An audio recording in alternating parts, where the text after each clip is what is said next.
All right, so today we're going to look at the Pythagorean identity, and we're going to use this Pythagorean identity to find unknown trig values given some information such as one of the trig values.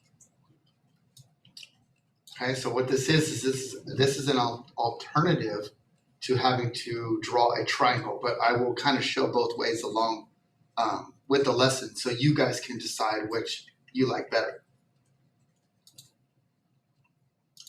Okay, so the what, students will learn how to use the Pythagorean identity for finding unknown trig values. Why, like I said before, we could use this instead of actually drawing the picture of the triangle that represents theta. So how do we know if we accomplish the what? Well, if I give you the sine of theta equals 1/3, you will be able to find the cosine of theta by using the Pythagorean identity and not necessarily drawing a picture. Okay, so let's take a look.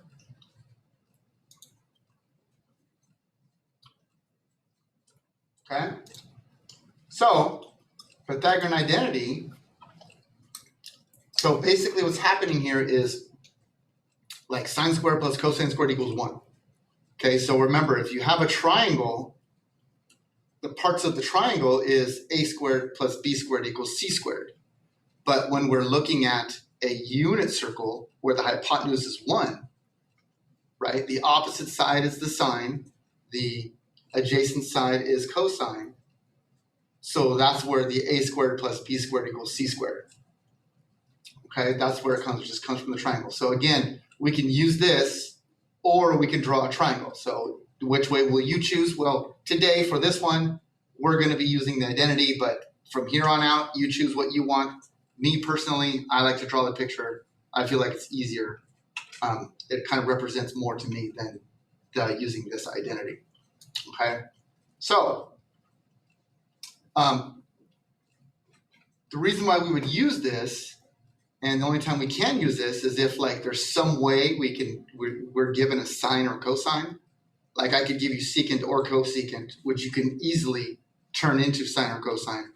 And then we can use this to find the other one. And then there we go. We can find everything else from there using other identities. So we've got given sine of x is equal to rad 5 over 5. So I'm going to apply this identity right here.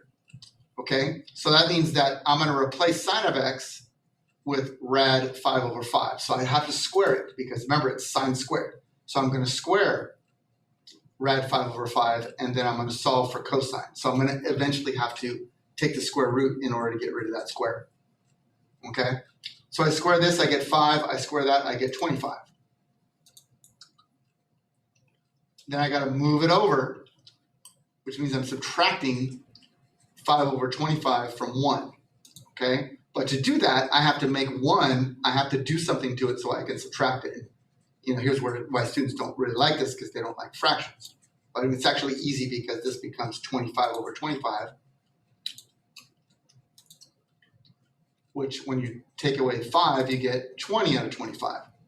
Now I'm going to square root both sides. That cancels, gives me cosine of x. And then I square root both top and bottom. It's the same thing as square rooting just one fraction. Square root of 20 is 4 times 5, so 2 rad 5 over 5. So there's my cosine. Now, if I needed to, I can have sine and cosine to give me tangent and cotangent. I have sine, I can flip it to get cosecant. And now I know cosine, I can flip it to get secant. Okay. Now, if you were drawing the triangle, okay, imagine all this is in here. We're just given this value, this sine of x equals rad 5 over 5. I would take this, I would make my opposite rad 5, I would make my hypotenuse 5, and if we're finding cosine, I need my adjacent because cosine is adjacent over hypotenuse. So I would have to square, subtract, square root, which is square root of 20, which turns into 2 rad 5, and then using my angle, I would find cosine, which is adjacent over hypotenuse, which is 2 rad 5 over 5. I get the same answer. Okay. I thought this was kind of funny. right? Alex was having second thoughts. He got sine squared his mom, right? Tangent squared of x. He's saying, hey, son, Junior's 1, but the mailman, he's cosine squared. Interesting. All right. So example 2, it's saying, hey, here's cosine of x. Find secant of 90 minus x. Now, anytime you guys are given a problem like this, you should try to find the answer without having to do much work. That means not using the Pythagorean identity, not drawing a picture. Let's just take a look. So secant of 90 minus x, we learned the other day that we can turn this 90 minus x into just cosecant of x. Remember, that's the cofunction identity. Okay, and cosecant of x, let's see, is that the flip of cosine? No, it's not. It's the reciprocal of sine of x. So I do need to find sine of x, so I can either draw a picture or I'm going to use the Pythagorean identity. Okay, and again, this just means that we flip our sine value. So once we find the sine value, we're going to have to reciprocate it in order to answer the question for secant of 90 minus x. Okay, so here is the Pythagorean identity. I'm going to plug this in here. I'm going to square it, so 49 over 121. I'm going to move it over, which means I'm going to turn that 1 into 121 over 121. Subtract 49, maybe I'll do that in Desmos, I don't know. But we're going to get 72 over 121. Then I'm going to square root both sides, which means we're really technically square rooting the top and the bottom. Okay, now 72 is a hard one because it's 36 times 2.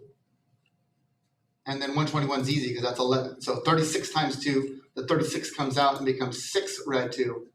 And then 1 square root of 121 is 11. So my sine of x is 6 rad 2 over 11.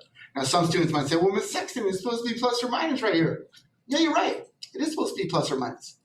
But remember, what we're dealing with, what we're looking at is length. It's a distance. It's a measurement. So here the negative gets thrown out because it doesn't make sense to have a negative distance. Okay, so we only include the positive one. Okay, so remember, we're really finding, so a lot of us are going to stop and go, oh, no, Mr. Sexton, my answer is 6 rad 2 over 11. Nope. Okay, you got to go back to what we're trying to find. We're trying to find secant of 90 minus x. Well, secant of 90 minus x is really the cosecant of x. Well, the cosecant of x is really just the flip of sine. So I'm going to go ahead and reciprocate the sine value. I'm going to rationalize and get 11 rad 2 over 12. And there's my answer. Okay, again, it's up to you. You're using this, or let's say there was a triangle. This is saying that there's a triangle that has an angle x, whose cosine value, which is opposite over hypotenuse, is 7 over 11. Sorry, adjacent over hypotenuse is 7 over 11. Okay, so square, subtract, and square root, which we kind of already did right there, because we're going to get 121 minus 49, which we've already did, which is 72, and the square root of 72 is 6 rad 2. And then if you were to find cosecant, it would be hypotenuse over opposite, and we'd end up with this, which rationalizes to that. So up to you. Identity or draw a picture. Okay, so why don't you guys stop the video, try it, and then confirm it by pressing play. Okay, so go ahead and do that. Okay, but what I want you guys to do it using, and this in this case, just for this one example, might be the only one you use it on, but try using the Pythagorean identity. Okay, we want to use the Pythagorean identity just so we test it out. Okay. Then you like drawing a picture better? Let's go to drawing pictures from here on out. Okay? So we're trying to find tangent. And to find tangent, we can do sine over cosine. But we only have sine. So let's find cosine by using the Pythagorean identity. Okay, so I'm going to take this 7 over 13, plug it in here, which means I'm squaring it. So that's 49 over 169. I'm going to subtract it from 1.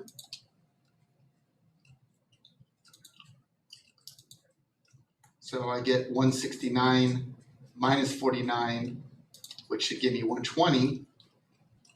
And then 120, well, that's 4 times 30. Okay, when we're going to take the square root. So it's going to reduce to 2 red 30, and then that's 13. Okay, so let's go ahead and we're not stopping here. We're finding tangent, so we're going to take sine and divide by cosine. Okay, so we take my sine value, which was given, take my cosine value, which we just found, we divide them, but remember when you're dividing by a fraction, you're really multiplying by the reciprocal. 13s cancel. We get 7 over 2 rad 30, but when we rationalize, we get 7 rad 30 over 60. Okay?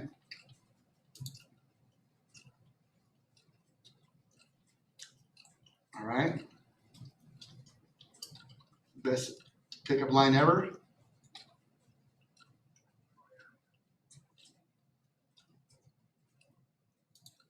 Okay, and then that'll be your homework. Alrighty, thanks for watching. Hope you enjoyed it. Don't forget to like and subscribe.